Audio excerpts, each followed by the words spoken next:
Welcome to Mogobe Nuggets of Wisdom podcast. My name is Mompoloki Lerumo Mogobe. Our objective is to enthuse, inspire, energize, and empower entrepreneurs and entrepreneurs of all stripes here in BW and beyond. We do so by inviting these entrepreneurs and entrepreneurs into our makeshift studio. Sometimes we call them to the restaurant, sometimes we go to our studio, and we ask them to share their experiential knowledge, their experiences and their expertise, and we ask them as many questions as we can, aimed at empowering you also as a viewer.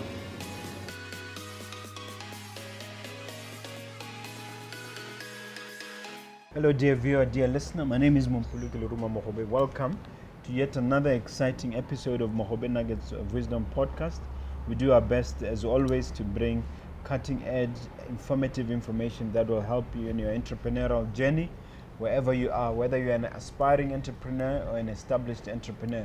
Today we are going to talk about cooperatives, what cooperative societies are, the entrepreneurial aspect of those societies, and I'm also going to have quote unquote an expert, I don't know whether I should even put it in quotes, on cooperatives, but a consultant, a business consultant.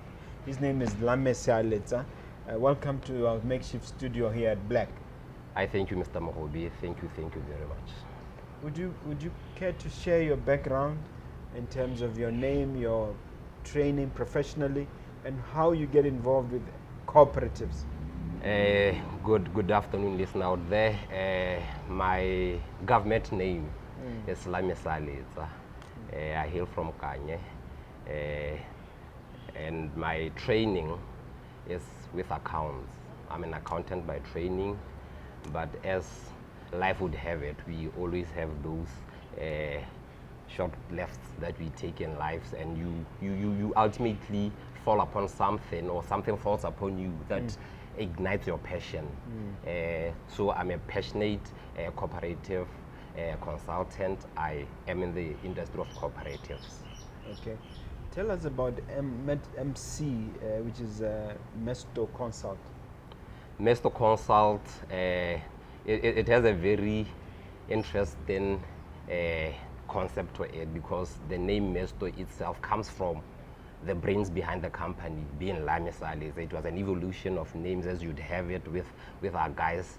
You always come Lami, divorced to Mesto, and then ultimately you feel much comfortable with Mesto being the name that you want to identify with. So it is from this background that the company was born, and it was born primarily to serve within the cooperative sector, which I think, as you made in the introduction, we hope to ignite, to infuse, as you always say, these concepts, these nuggets, and I'm honored to be your guest. Okay.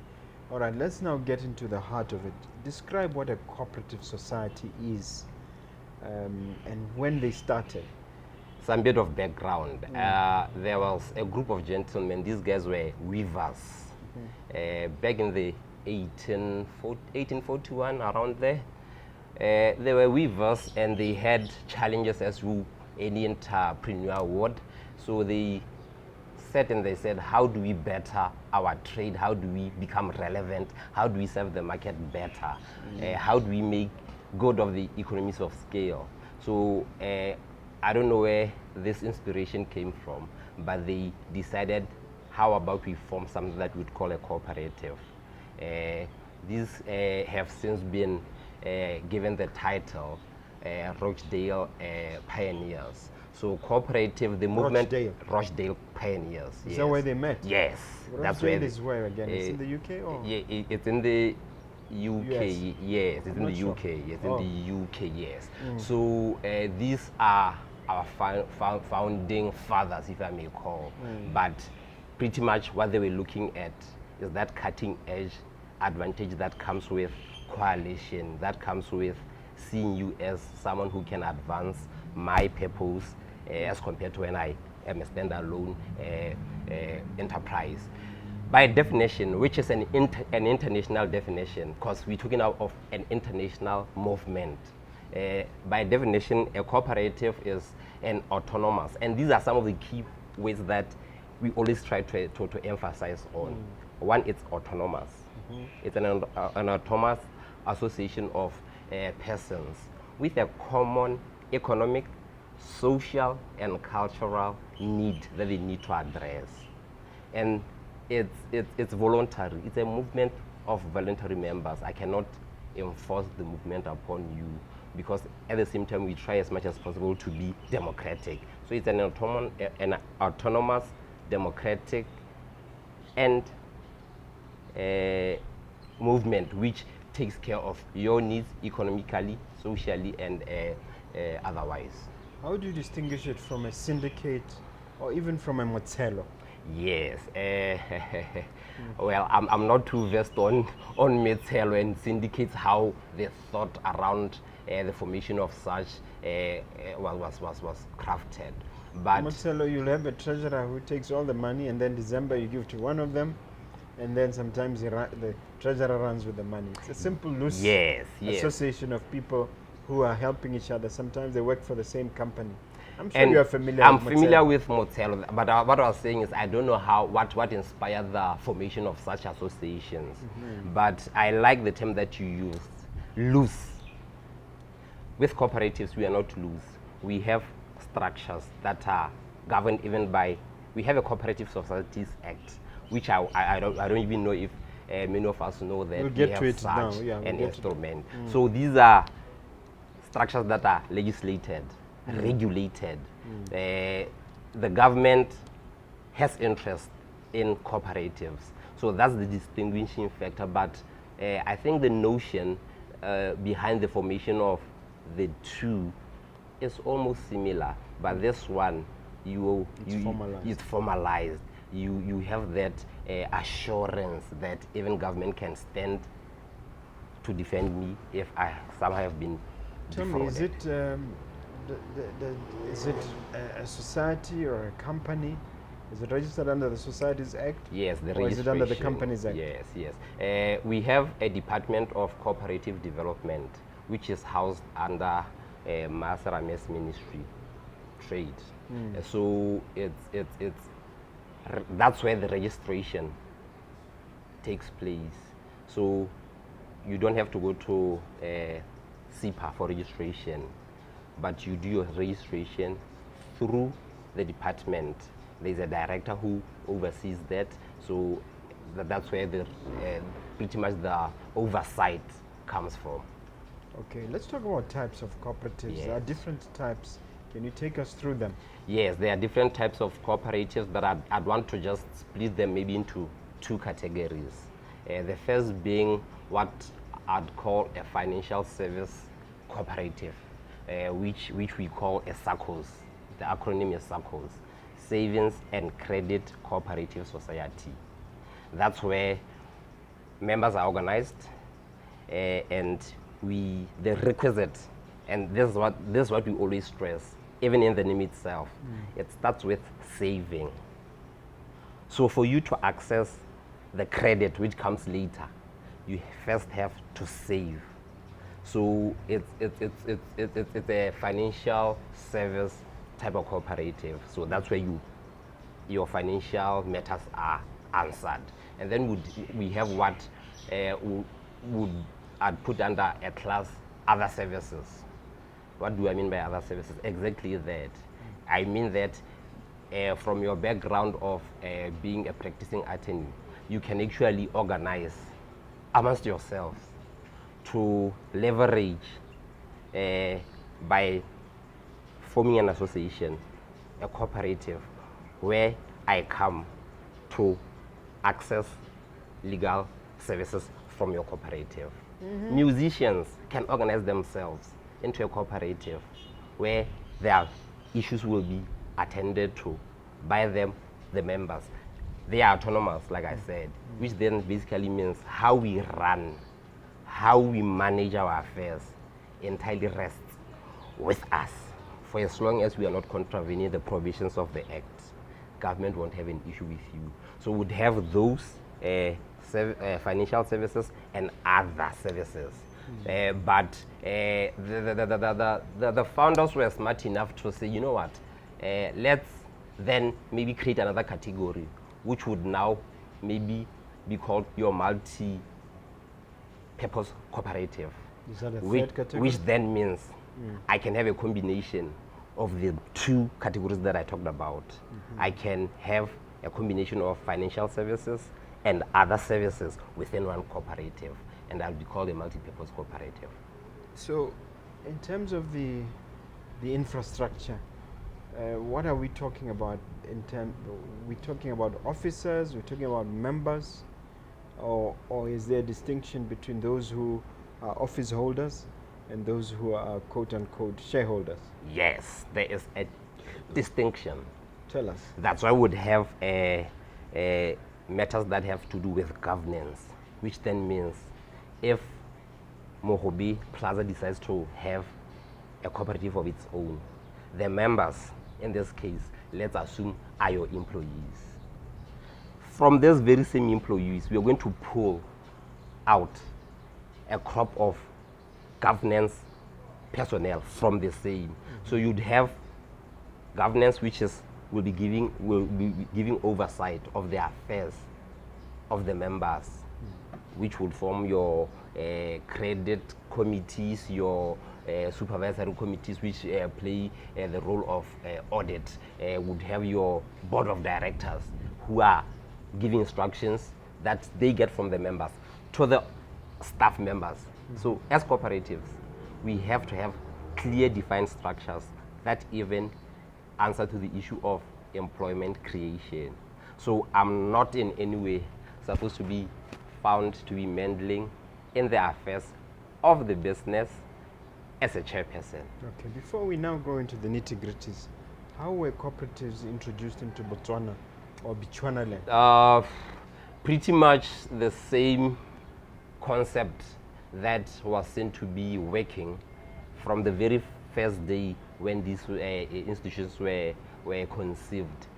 Then there was that notion that let's spread to every corner of the universe. It's probably when the time when the British Empire, Yes. they used to say the sun does not set on the Exactly, British Empire. Exactly. It was everywhere. And if we had time, would pretty much go through the history and what happened for the movement in Botswana to be where it is right now. Summarize it in Botswana, because that's important. Yes, because for me to come to you and say these are worthwhile investments, you'd wonder where is it coming from? Because for all intents and purposes, I know these to be associations that are merely social enterprises. Now you want to tell me there's business aspect to it, but there is. So we've had those up and down moments in Botswana that make it difficult for one to sort of appreciate what a cooperative is all about. And the sad reality, which is one of the things that I know is still in the pipeline, something that we are working on. We used to have what we call a cooperative bank here in Botswana. It died. And you introduce that topic to people who know what that bank did, the people that it served. They saw. I didn't know whether it died. Was it not the one that was once led by the late Dr. Tale? I'm not too sure, but it's no more. That's the sad reality. So one of the things that we are, which maybe is something that I was gonna share with you later, is that as advocates, as people who are advocating and wanting to make that big noise, the dream that we want to see at a certain time is that the cooperative bank is resuscitated. Why would we sort of sob and cry over the seemingly death of the cooperative movement in Botswana? It's because a good question. It's because the value add in being a member of a cooperative is just too great. It's just too great because you are in control of your finances. You bank where you know your money is at. I'll make a wild assumption. Well, it's not even wild. I think it's close to the truth. You bank with a commercial bank, and decisions are being made about your money, your investment, that you are don't not know anything. consulted of. If tomorrow one of these commercial banks says we are winding up, you can never ascertain if indeed they are winding up because of having gone down bankruptcy or just because we want to be out of business. But when you are in the cooperative movement, you are in control of your finances, your investments. And I'll give a typical example to do with SACCOs, how they operate. We pool our funds together. Maybe educate the listener first by Yes. explaining SACCOs. Yes, a SACCOs, like I said, it's a savings and credit cooperative society. So we will be organized in a group. We are members. For argument's sake, let's say we are Operating here in 200. Gaborone. Wherever. Yes, there's 200 of us.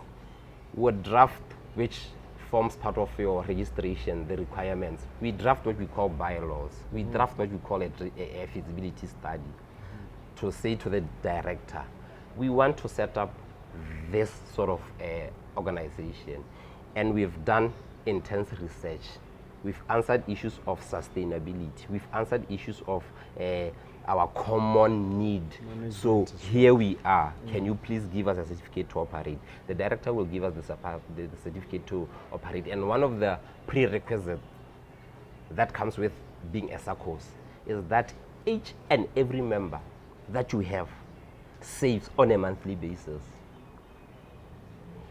You set up a minimum. We can decide, we'll set up a minimum of 200. So if you were to do the math, 200 times 200 members, that's about 40,000, if I'm not mistaken, in a month. And from this 40,000, your immediate need as a member can be answered.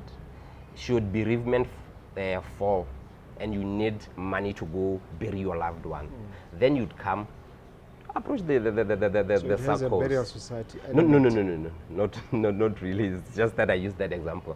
You'd approach us to say, I need a Well, loan. in other words, it can be anything. It can be anything. You'd approach us to say, I need a loan of 10,000 because I need to go take care of 1, 2, 3. It is from this pool of funds that we've all brought to this table that will give you that loan against.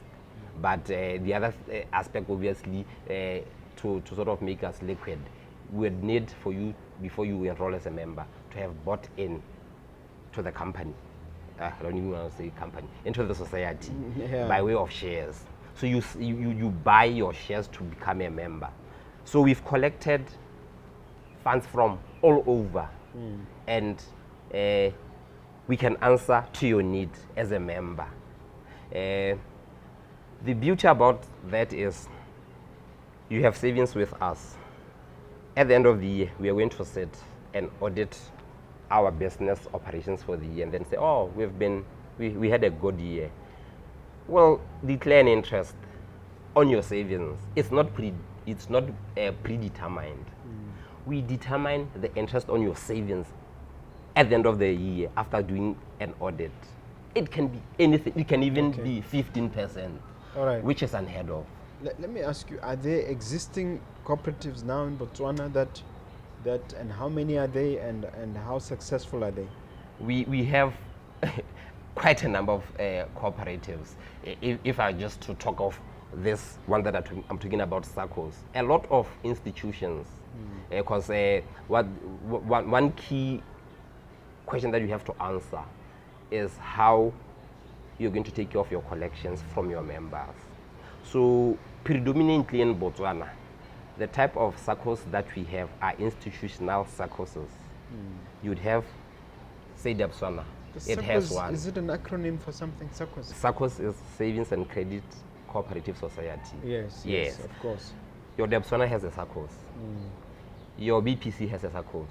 Your UB has a SACCOs. There's well over 50 SACCOs in Botswana. SACCOs, you know. And we're talking of investment that goes well beyond 1 billion. So the point that I'm trying to put across, and I want to emphasize this, is that you are in control of every decision making that goes on as far as your investment is concerned. We've been talking a lot about citizen economic empowerment and pooling resources. We've had people like Bissau talking about this. Is there any way that this cooperative model can come in to assist? It has to come in. And explain how it has to come in, because why reinvent the wheel? Why reinvent the wheel? I say this model has been tried, tested, and it can even speak for itself. So why reinvent the wheel? If we already have, and there's no bottlenecks in terms of even formation, because the Act says if we've satisfied everything that we need to satisfy as far as registration is concerned, it should happen within 14 days. And immediately you can start operating. In case somebody like Bissau Gaubakwa is listening, can you convince him why the cooperative model is the best answer for citizen economic empowerment? Interestingly enough, I listened to his interview. Thought-provoking, powerful. On the nuggets. On the nuggets. Very thought-provoking and powerful. But at the back of my mind, I was going, let's form allegiances. Can we get to work together? Form allegiance? Yes. Can we get to work together? Because my understanding with what everyone is crying for and saying is best answered if you go the cooperative movement, you know. So I don't know, because one of the challenges that we will later talk about is how do I come to you and say, listen, have the buy-in into something that seems to be crumbling. You don't appreciate. So I'm more than willing. Is it crumbling? It is. You're saying it's crumbling because the bank has folded and so on? Not because the bank has folded. Why you and say so it's on. crumbling? It's crumbling because for sustainability, for you to answer the issue of sustainability, you and I know that we are older than we were yesterday. And the wealth of knowledge that rests with Mogobe, if it's not shared, trickled down to the upcoming, you will only remain a legend. We'll idolize you, but everything that you are advocating for, unfortunately, will go down with that casket. So it's dying because we, and this speaks directly even to me, we are not loud enough to make it attractive, especially to the dynamic youth that we have. I always say, but I'm sure you're going to change that, Mr. Sealetsa. We are on track. You want to change that? We are on track. We are very much on track to have that paradigm shift. You know, we need the narrative to change. We don't want that association, that tag that comes with. The reason that is failed, if I can interrupt you, is that we had some rogue elements who run roughshod over the rest and then actually corruptly abuse the system. Is that not correct? It is very correct. And it's sad. What's saddening is we have what we call the International Cooperative Alliance. This is the mother body of all cooperatives worldwide. And anything that you need, even support, even partnership, they will offer. Where is it based? It's based in, is it in Canada? Is it working in Canada? I think it's in Canada. I'm not too sure. Maybe I'm mixing my facts, but we have these.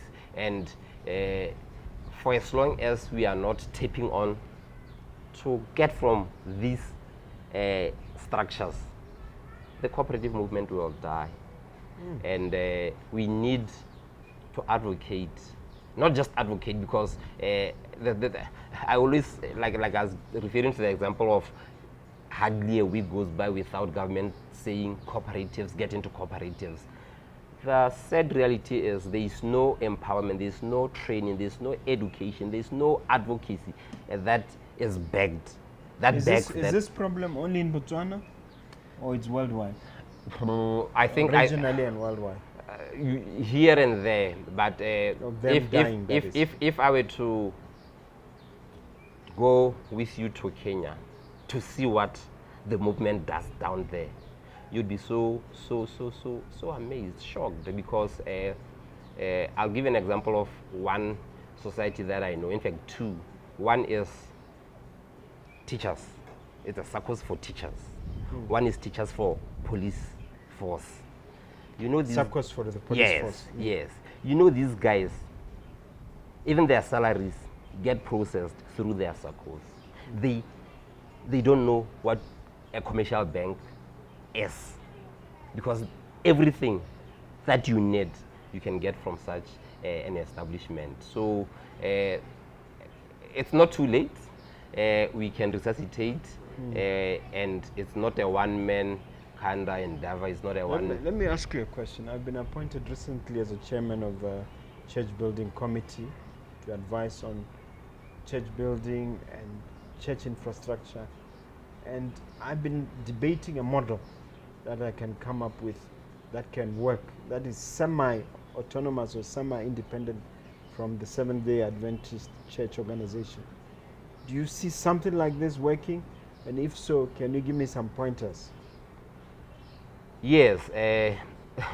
For anything to work, there has to be a common understanding. I think that's the starting point. What we, at the end of the day, want to achieve, individually and collectively. And what I want to achieve as an individual shouldn't in any way sort of block what the other, what the rest of the bunch wants to achieve. So it can work.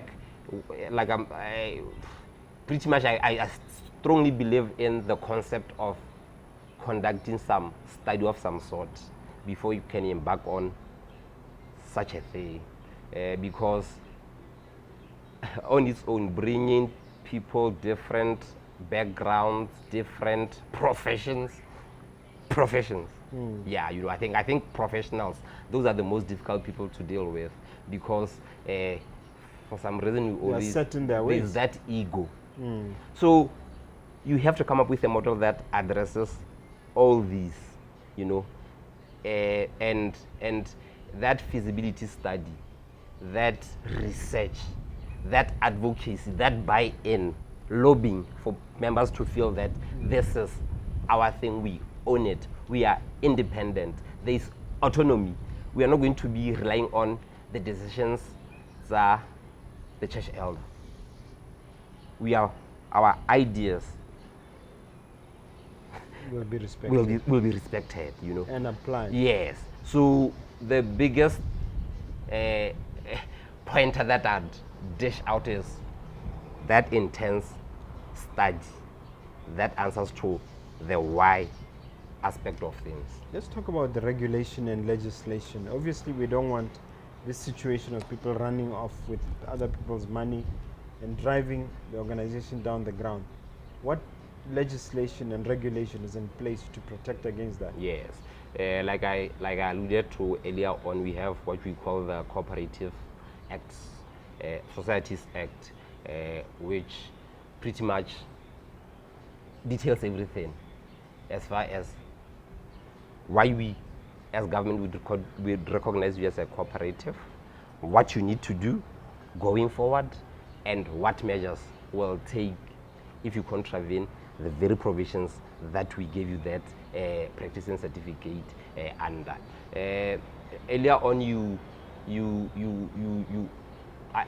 asked how I came into contact with this movement, and it was by way of legislation. It was by way of legislation because there is one called SACCOs that my knowledge of the co-operative came with. They were put under judicial management by the ministry, because there was a lot wrongdoing, if I may say, that was going on. And the director ultimately said, you know what, I'm not confident that these members' interests are protected. If we miss our annual general meetings, we are contravening the provisions of the Act, because this is where member involvement is recognized. This is where your input into how the society should be run is heard. So if we deny members that opportunity of getting their voice out there, then the person who gave us that license can very well say, you know what, come here, let's talk. And the talk usually is not a nice one. We operate under the obligation of making sure that we report to our members at the very general meeting the financial position of the society. So we need to present audited financial statements at this general meeting. The board has to stand there and give us a report to say, okay, you had sent us in the last general meeting, you allowed us to go invest 5 million in 1, 2, 3. Yes, we went ahead and did the investment, and this is the return. Give us another project that we can implement on your behalf. So it's not about I and what I want to do. It's about the collective. So there is legislation. Yeah, you said they are dying in Botswana and we're trying to resuscitate them. But looking at the world, have you had a chance to study a particular cooperative area where it is very successful? The death,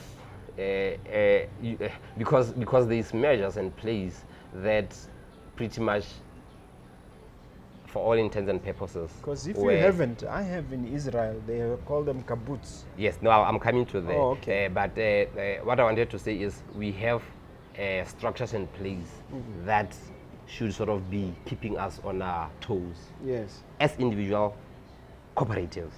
No, we affiliate to what we have apex bodies in Botswana. So your SACCOs, there's an apex body that is called. I'm asking you if there's some place where there's a success story. I want to push you to that to answer that question. Yes, I'll talk of the African perspective. Kenya is a serious success story where, like I was saying, they've somewhat managed to push even your commercial banks out of the country. Really? Yes.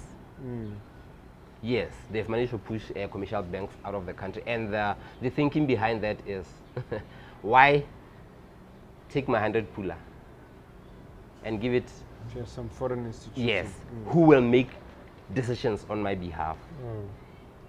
You know, I'm a member and I say I'm saving, but you look at my livelihood compared to the person who is managing my funds. They drive posh cars, they live in posh houses, they are always on holidays, and you and I, who operates that account, is in poverty. You know, so we have shining examples in Africa. Why do they call them by the same name, cooperatives, yes, or they call them SACCOs? They are cooperatives, but like I was saying, the SACCOs is for the financial. You say you know about the Israel example. You want to share that one? No, I don't know about the Israel example. I don't want to lie, but kibbutz, and you go there, they've got farms and they're yes, big. They're really so those would be your multi-purpose, where they're like, you know what, give us the mandate to go into real estate if we see it to be a lucrative venture. 3 months down the line, we'll go into farming. So you have shiny examples, and I don't want to sort of seem to be talking very bad about us here, Botswana, but we are doing relatively okay because the movement slowly but surely is getting awakened to the fact that. Because I was asking you earlier, you didn't answer how many are there. Can we look at specific examples that are successful? Right here in CBD, the building next door, no, after Massa, there is, I don't know what that building is called, but there's one Sakos, Okay. They've even bought that building where they are housed, their office. Mutswedi Cooperative Society. Yes, Mozoidi Savings and Credit Cooperative Society. And And this Mr. is, Shaka Shoka's building. What is it called? I'm trying to Zambezi. I think they're in Zambezi, The Zambezi. And where then there is your Orange. Metropolitan. Yeah, that's Yes, Zambezi. yes. Motswedi bought some office block there. They operate from there. And they're using And the model of a cooperative. They are a cooperative. And they're running a real estate business.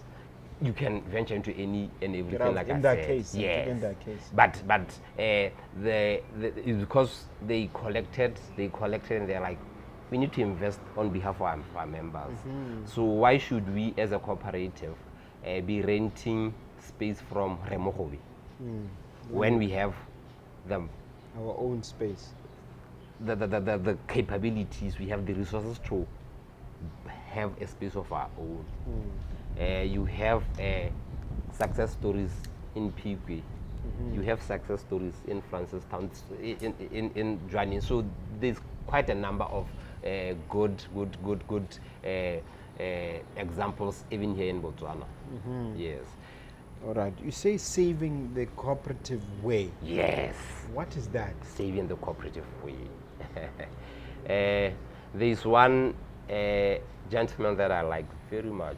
He's a Pan-Africanist and he's a cooperator to the core. His name is Emmanuel Dako. In one of his books, which is entitled "No One Is Born Poor," he says it's interesting that when I ask you as an individual to start saving, you say, "Ish, I earn so little. Hey, I don't have enough. My business is still struggling." Ish, later. And later never happens for most of us. The very same individual, if you were to receive a call right now to say your best friend was involved in a car accident, he's died. Just after you saying to me you don't have money, 200 blood to save, you'll be making phone calls to everyone telling, "Hey, my best friend has died, and if indeed it happens that I don't have money at the time, I'll approach Lami to say, I need 2,000 because I'm taking a drive to Francistown to bury my friend." And then when you get there, this is not my thinking, this is his line of thinking. When you get there, you'd even say, "I can't just go back without contributing my TDs." Yeah, but this is the truth. Yeah. You know? So what he is saying, the point that he's trying to bring across is that we are crisis managers half the time. And I'll steal from what you said in one of the past episodes from the Nuggets, where you're talking of the cleaner, permanent secretary scenario. Yes. Clear example that we have cooperators. It's only that we don't recognize them as cooperators. But they know that you make hay while the sun shines, right? So the cooperative way of saving basically says, yes, I'll have eventualities in life. Yes, I'll have Challenges. emergencies in life. That will even need for me to dig deep into my pocket to sort of have that 10 pula. But wouldn't it be better that when such a time comes, it finds you with a cushion? Such that if I were to get even a loan, I'm getting it against my savings, because the cooperative way of saving and accessing credit is on a ratio basis, where we say most of the cooperatives would assume the model 1:3, say saving ratio of 1:3 being your credit, such that if I have 100,000 saved in a cooperative, I can access loan of 300 max. I'm accessing the loan. I'll continue contributing to my savings. I'll continue servicing my debt. The interesting thing is that very loan is revenue to the cooperative, right? And at the end of the year, I'm going to call you and say, Mogobe, Kana, we've made 20,000 out of that loan that you got. So with the basically, you're society. telling me that both the borrower and the lender benefit. You are the borrower, you are the lender. That's what you're saying. And in the lending that you access, we'll call you for an AGM to say, let's decide how we are going to deal with the revenue that we made. With the revenue that you made out of your borrowing. Such that if, say, the interest that accrue to the society from you is 20,000, you might have a share of 3,000 out of that, because we're going to do our financials and say we are plowing back. If we embrace your ideas, it looks like we would be able to pull ourselves by the bootstrap. Is that correct? Very correct. And just an extension, because I'm seriously against the notion of waiting until it's too late. So if indeed we are serious about saving and the benefits thereof, and this is one of the things that will be sitting very soon down with the powers that be, to say, let's even introduce this culture of saving at a very tender age. Let's have it inculcated into our curricula. Primary school level. Let's have saving clubs, because other countries have done that. The model works. Introduce the concept to your son at 4 years. You'd be amazed when he attains the age of majority. You'd be like, do I even need a government scholarship for this boy? Because he's already accumulated a lot. I became, let me say, paralyzed at some point with this notion of introducing the culture of saving to Bana at a young age is concerned. Whereas, like, I used to walk around with my boy. I think at the time he was about 5, 6. How old is he now? He's 11 now. And would see, say, if we were to walk from this end to the other end of this mall, chances are that you would have come across more than 10 coins, 5 tabers, 10 tabers.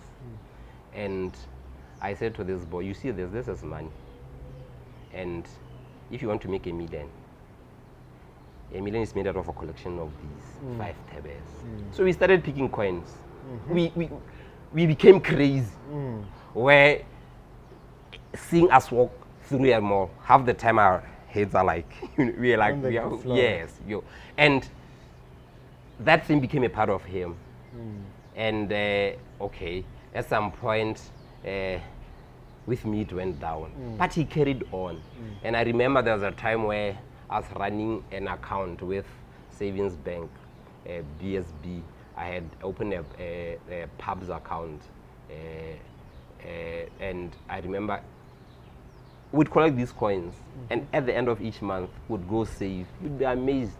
Would go save Boma 400 what. There's a time where Unbelievable. There was a time where I was in need of money, and I went to this account. I got more than 20,000 out of 5 tabers that I was picking as I was going along the road, you know. That's we need to get off this wagon of postponing our gratification.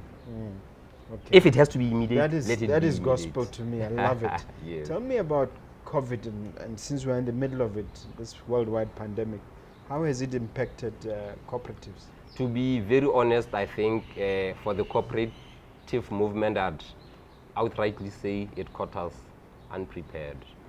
Did it catch you with your pants down? Yes, it did. On the flip side, in other words, you're not prepared for any kind of emergency, let alone a cataclysm like because we are just too quiet. We are sitting on a diamond mine, and it's like we are waiting for some miracle to happen instead of just getting, if it means using spades to start digging until we get to where the diamond rests, you know. So it caught us snapping in that we haven't been talking this cooperative language, what it's all about, what it does, the benefits of being associated with a cooperative society, you know. But on the flip side, still borrowing from your genius mind, you talked about adversities and what they are supposed to prepare us for, you know. COVID has come. It has made us realize that we haven't been doing, I don't even want to say enough, we haven't been doing anything as far as advocating and calling people to this wonderful movement is concerned. So from here, let COVID be a launching pad. Yeah, because I was going to ask you, where do we go from here? Yes. Let COVID, if COVID is anything to go by, let it be a launching pad. And I'll go back to the example that I gave when I said anything, any industry can organize themselves into a cooperative, you know. The entertainment industry for now, they're still crying to say, we are dying. If government provided that 3-month subsidy, Stop asking for government to do things. Do things yourself. exactly. Had COVID come and found us as organizations, as the corporate world, prepared, we wouldn't have had the sort of reaction that we had. But if it's to be something that we can use as reference point, let it be, so that when I come Let's and learn from approach, it. yes, Yeah. let's learn from it. So it has its good. Okay, as we Good conclude, side. sir, you have a chance to ask me a question. Any question that you want to ask. Yes, this can take a form of putting in a tight corner. Because I was looking at you the other day, you were putting people in a tight corner. Nicely though, when you were doing some talk, I think it was sponsored by Leah, where you'd say, we have space. Instead of doing this on an annual basis, I have space, I can give it to you if you show that. So am I allowed to Yes, talk take about it from the Yeah. angle of not a question per se, but putting you in a tight corner? do that. I heard that Mogobe, I don't know if it's the group of companies, I think it's the group of companies, has more than 160 employees. About. Yes. Plus minus. When I heard that story, I was saying, we are going to organize them into a cooperative society. So I'll be knocking at your door, and I expect a yes. I'll put my proposal down, show you the merits of why we need to go this route, because it's good to be cared for during your time when you are still working, but half the time, and we carry that big responsibilities as people who are in the business of creating employment, to say, but beyond employment, what would I have contributed as far as this person's welfare is concerned? So I'll put up a model, obviously from the cooperative side of things, for Mogobe group to consider, and in our next episode, hopefully we'll be reporting on a case study where we was formulated from this No, I'm engagement. game. I mean, obviously, those employees are independent people and thinkers. I'm game. If there's anything we can create that benefits them in the long run, I'm always giving talks about the importance of saving. Lately, I've been talking about the example of Joseph in the Bible, Yes. how he told Pharaoh to set aside 1 out of 5 of every produce, which is the idea of setting aside 20% of everything you make.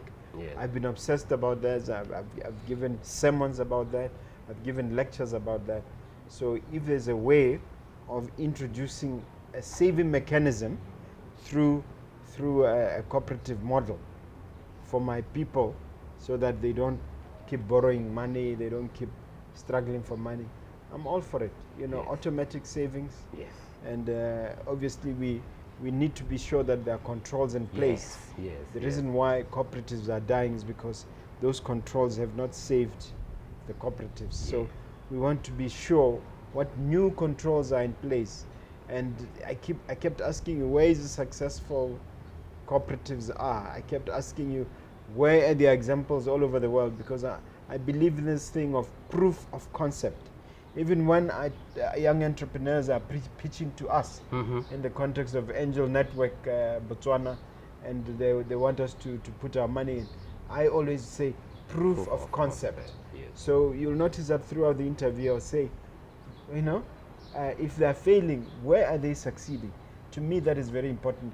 If you overcome that hurdle, for me, I'm all for it. Yes.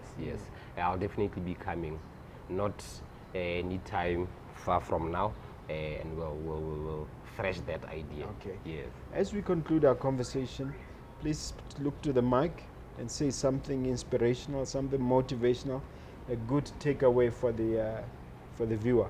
Yes. I I want to borrow from what we all associate with being a national anthem, where it makes a call, a plea to say tsogang banna, emang basadi. The emphasis that I want to make ke ha go teng re kopanele go direla lehatshe la rona. So You'll have to translate for the for the non-English, non-Tswana speakers. Yes, the national anthem, which we all, like I said, associate with, makes a clear call to say, stand up, ye men, arise, awake, ye women, and let us collectively bring our efforts together to work for the success of the country. This, to me, puts it nicely and wraps our conversation as far as cooperatives are concerned. If you're going to stand there alone, like they always say, if you want to arrive fast, run alone. But if you want to make sure that you get to your destination, let's join hands and embark on the journey together. So I think in closing, I'll just reference national anthem and say, let's introspect and maybe have nuggets that we can even pick from something that we associate with, that we always give that stand ovation and we strongly believe in. Yeah. Thank you very much. I thank you so much for approaching us at Mogobe Nuggets of Wisdom. Yes, sir. And thank you for sharing your wisdom. And I like your idea, your proposal. Let's hope that you can apply it, and let's hope it can stand the stress test to which we'll subject it to. And if it does, we will certainly embrace it. Thank you so much. Do visit us again. Yes. It's an idea that I strongly can stand for, and the tagline that we run with, Mesto, is greatness activated. And for me to say we are activating greatness, then it means it starts from within. Okay. And then we want to infuse that greatness to the community that we operate in. So, I nearly forgot to ask you to give your contact details and tell the people what you can do for them at Mesto. Yes, Mesto is a, let me call it a hub where you can access the greatness that we are talking about, where we sit and say, you know what, this is the solution that we recommend for the issue that you are faced with. So we model our solutions, our interventions, our trainings, our engagements around the cooperative model, around the cooperative principle, but any and everything we believe can be conquered if we adopt the cooperative movement. So we are ready for engagement anytime. We are ready for interaction. We have a line that we are reachable on, voice and WhatsApp. It's 71625609, and on email we are mestoconsult@gmail.com, and we are also on Facebook, Mesto Consult. That's where most of the interaction actually takes place. So feel free anytime, our doors are open, to get in touch with us. Thank you very much indeed.